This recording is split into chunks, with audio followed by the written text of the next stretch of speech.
Well, good morning. It's Barry and my little helper from Garden Roots Farm. Daddy! Yeah, she's looking at the doggies on the other side of the camera. Can you say hi? Say hi. Hi. Okay, I'm gonna set her down. But we came out to do morning chores and our pigs greeted us at the top of the hill. Now, that's not good. They're currently sort of near the bottom of the hill and they met us up top. They had gone through, I'm gonna spin it around here. They had gone through our electric fit netting. We have, and you can see like over there, I still don't have it perfect. A lot of the bottoms of these, there's a piece, so this right here, let me zoom in on that. That piece goes on the bottom. These are from Premier One, they're pig netting.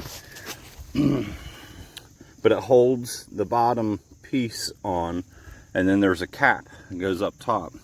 These allow it to tighten, and you can raise and lower your fencing based on the terrain and based on the animal height. But they knocked a lot of them free. I've managed to find, I think, 3 of them in the hayfield. We had a low spot back here, back in the woods, that I think they were getting out of. I've since fixed it, but it was like right here, right around this ditch, and they were going under it. But the problem was when we came back, they followed me right back. They followed me right back down the hill because they knew I had the feed. Problem was they didn't wait on me to get the gate open. I opened the gate.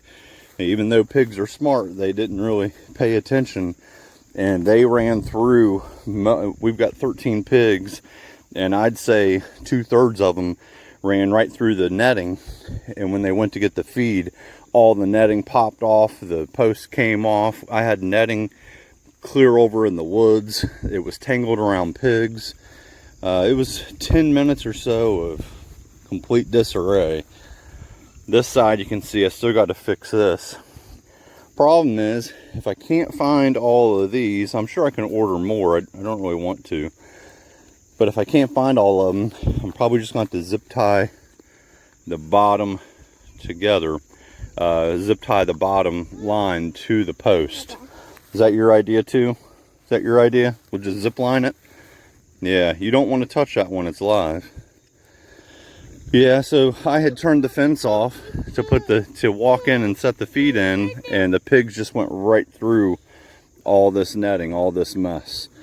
So far, we've been raising pigs for a while. So far, that's the worst problem we've had with them. They at least came back. The day before, we had some issues. I ran out of gas. I didn't know I was going to be out of fuel. With the mower was bringing the feed down. They saw me quite a ways off with the feed, and I turned and went the other way. Well, I guess they were hungry enough. They thought, why in the world is he stopping? So they just came on out and greeted me. Once again, we kind of had a little bit of a low spot around that dip. I really didn't think they'd mess with it. Learned my lesson there. We're gonna have to watch those little dishes and stuff when we're going through the woods. That's one of the main ones in this section. There's a ditch that kind of runs top to bottom, and it's not even much of one. It's pretty small. But anyway, that's the pigs. They're all back and settled.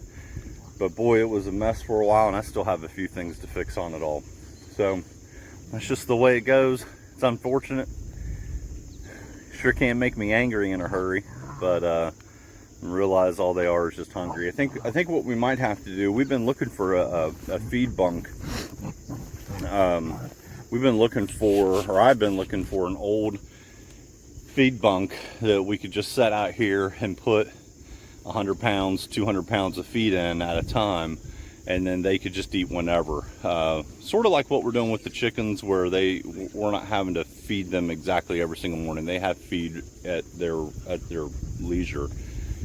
I'd like to do that with the pigs. I just don't have a good feed bunk. But I do think that would help. I don't think they would be running out the way they have the last 2 days when they see feed. The other idea until then is to start feeding them twice a day. We give them quite a bit of pig feed, and then we give them a decent bit of scrap food. But we're thinking it's not as much scrap food as we gave the crew last year. So either way, stay tuned. That's just that's the good and the bad of having a small farm. Y'all have a good day. Like, share, and comment. Thank you.